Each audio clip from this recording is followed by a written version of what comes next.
Today we are here to talk about BDD, our approach, slightly different to the topic that we had before, which is the unBDD way, because it is not the unBDD way. We do use BDD.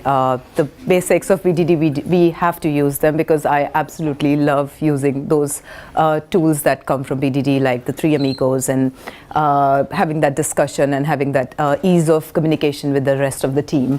But what is different here is, well, I think we all know about why we use BDD. I mean, if any one of you kind of disagrees to why we use it, then maybe we can have a conversation later. But according to what we feel is it improves the conversations, and it obviously helps non-technical people to join the conversation when they are actually not very much comfortable looking at the code. And obviously it lets us know what's tested, what's not. But then how many times do we have non-technical people reading the feature files? I can't see many, because I think in all my experience I have seen very less of them asking me, can I open my framework, show them the feature files, and if they can read it and if they can improve on it. So I think our problem was that feature files were not used at all, and we were adding one more layer on top of our existing complex automation framework by getting those step definitions, and then adding more methods and converting them into methods, and just adding a lot more complication to our automation framework. And personally, because I came from a Ruby background with Cucumber, which already has a lot of good tools, and it is mature to provide better tools for writing those feature files and step definitions, and using Specflow, it doesn't really help. And for me, it was adding a lot more complexity. I mean, Dimitris, you can vouch for that, I think. So we'll present you two case studies. Both are from two different type of projects. One is an app, which is a driver app, which is generally used by, which is given to the drivers, which I will be presenting. And then there is another case study, which Dimitris will be talking about later. So what we've done is we've taken out these feature files altogether from our framework. So this started when I had a discussion with our team, and everybody was like, can we just get rid of feature files? Nobody reads it. Why do we have it in first place?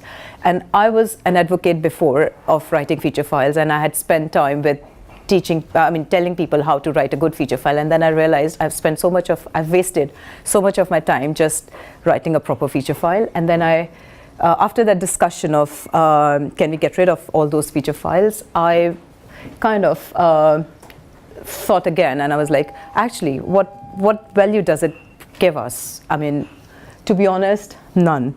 And so we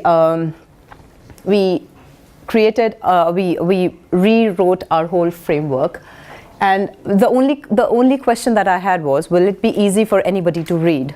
Well, it is very easy for anybody to read. Whoever knows how to code can read the test easily. So I think taking that extra layer out really helps us because they are easy to maintain, and there is no overhead of converting those step definition into methods and then adding an extra layer of complexity on top of it. So very quick example was, if you look at the method name, it itself says grab ensure if the in-flight orders remain in order of due time, and then there are different methods which are called so as to follow the whole flow. And then and then you actually, when you go through the whole test, you understand what it is doing. So by using this approach, I think our framework has become more maintainable and easy to be read by whoever wants to read it. I'm sure BAs and product people, they don't really read the frameworks. They don't really look at the code. Correct me if I'm wrong. Very quickly, this is how the framework looks, which is just two folders having test and having the pages, and we use the page object model, wherein we've got the all the good qualities of encapsulating it and then getting the fixtures there, and but reducing the overhead of having 2 more folders of writing the step definitions and the feature files. All of them are already covered in Jira, so it is not that we are ignoring the good things that we were getting from BDD. We are having that discussion, we are having 3 amigos, we are already discussing, and that is an ongoing process, but not captured in our automation framework. And the other bit that I was very much nervous about when we said we won't be having the feature file was how will it look on the cloud or on CI.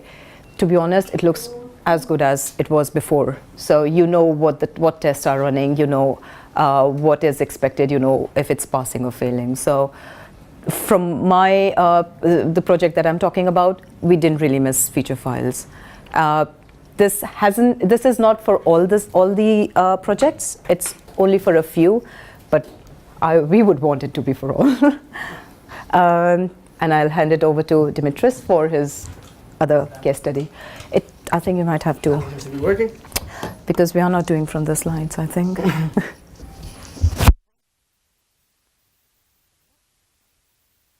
So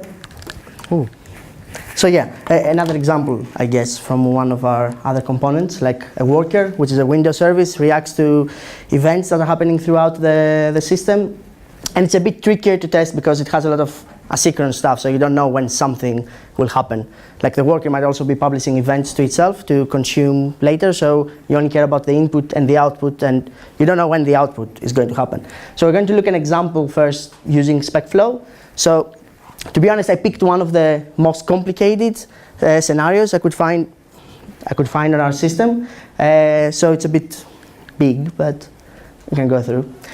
So the scenario is, in one of the teams, essentially, we can run auctions for the restaurants to bid, and in the end, we're going to have some winners that are going to be displayed as the sponsor restaurants in the search page. So this is like when we have multiple restaurants and they're winning a fixed fee auction. And as part of the given is where we want some test restaurants. So we're creating 3 test restaurants in a specific area. We're going to create an auction, and the restaurants are going to place the bids. And that's the setup. And then when the period ends, we need to do the assertions. Go back. So then we'll see that some restaurants should be notified because they are winners. Some restaurants should not be notified because they're not the winners. We should have the correct winning amount based on some internal logic we have, or some bids should not be marked as winning because one restaurant didn't win this auction, and also some invoices should be created for the winners. So now, if we want to do the same using like builders and necessarily removing the Specflow, we could do something like that. We could create some builders, like a test restaurant builder, and by calling the .build method, that will create a test restaurant. Now, in that case, from the test, I don't care about the restaurant name. I don't care about the address, the phone. It's not important to what I'm testing right now. So I'm not specifying any overrides on this builder. Now for the second test restaurant, because I'm interested to be in the same home area as the first one, I'm going to specify the home area, which is the home area from the first restaurant. And the same for the third. So for me, an advantage of this is that in comparison with Specflow or any other feature files, is that I can immediately see what's important for the test. So if something is not important for the test, probably it shouldn't be in these builders. You can generate random data inside the builder, and the builder at the end is going to return what it has generated. So that test restaurant one there, I have access to the home area, I have access to the restaurant ID, I have access to everything I need that I might need to use later. But I don't really care about all the small details or how this restaurant is created, because this restaurant in the end, it might be like, I don't know, 5-6 inserts to different tables. But from this level, I don't care how a test restaurant is created. I only care that I get a test restaurant with some random details. Or if I want specific details, I can use the overrides. So then I'm creating the auction. So similar, I just need an auction that is ending soon. I don't care exactly about the dates. I don't care if this is going to run against Australia or New Zealand or Italy, that the date is going to be different. All these are hidden from my test. because I just care about, I have an auction that is going to end soon. Now, the builder is responsible to take that into account, the deploy tenant or something like that, and create the correct dates. But when I look at the test, I don't care about all these details. And some more about creating the auction. And the important thing is, I really care that this auction has 2 available positions. Because I'm creating 3 restaurants, essentially the 2 of them will be the winners and the 3rd one will lose, right? So if I didn't have available positions, it wouldn't, it wouldn't work. And then I'm placing the bids, and yeah, this can get a bit big because there's a lot of information, but most of it is about the setup of placing the bid. And I think the important thing is that the bid was placed like 10 minutes ago, the second bid 90 minutes ago, and then 8 minutes ago. Now, what exactly that means, again, in dates and for different regions and stuff like that, it's not important in the test. I don't see any of the, create new date time or in this time zone and all this stuff. I don't care. It's abstracted for me because it's not really important. For me, the important thing is that it reads in a fluent way and I can see what exactly it's doing. So this is closer to my domain and abstracts the logic behind it. And then I'm going to publish like perform auction ended check, which is publishing a message which will cause the worker to do some stuff. And then we're coming to the assertions. Now, I didn't include all the assertions, just as an example, but essentially the first one is that the first restaurant should be notified to the mobile number and the alternative number, and the same for the second restaurant, or that the third restaurant should not be notified because it's not one of the winners, or that then restaurant 1 bid should be marked as winning. So this is similar to the assertions I had on the Specflow, the then steps. And then in a cleanup, the good thing I like when you're using builders that way is that because all the builders are coming from a factory, and I have like this iBuilder interface, all the builders implement a cleanup method, and then I can just call the factory.cleanup, and it will go through all the builders that I have used and call the cleanup method. So then my cleanup is, I don't have to think about what I need to clean up. Each builder is responsible about cleaning its own stuff, since it knows what it has created, and the teardown on the test looks very simple. And that's how it looks on ReSharper, and that's how it's going to look on TeamCity too when we run it. Like we have auction ended, when an auction ended and multiple restaurants won, then an invoice should be created, then restaurants should be notified, etc. For me, it reads fluently, and okay, it's not exactly the same as a feature file. That's a given, right? Because this is not written in a super plain text, but to me, it's very close enough, and I don't have to worry about all the feature files and maintaining all the steps and doing all this stuff. Also, another very positive thing for me is that all this is in one file. I don't have to jump between different files to find the correct step to figure out what this test is doing. I can open this class, and everything that is important for this test will be there.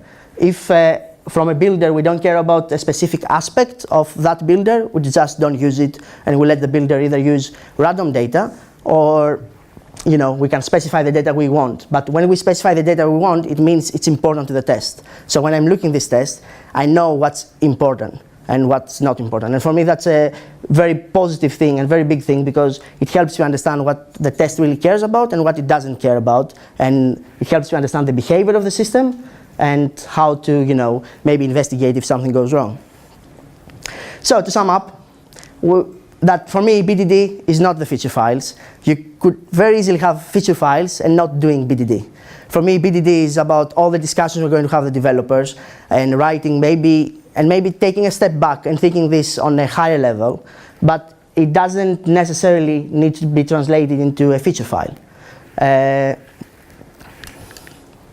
And also for me, we should always create a DSL, a domain-specific language, regardless if we're using a BDD or not. For me, it's very important to try and abstract much of the logic of the application away from the test. Like when I'm seeing tests that they're doing like 10 inserts, and it's very difficult then to read them back and try to understand.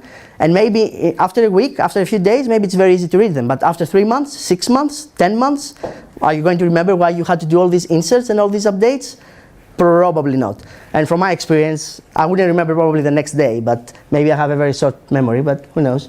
So my point is that if you're using a DSL, regardless if you're using feature files or not, it's a good way. Then you abstract the logic of your application and you only highlight the important bits.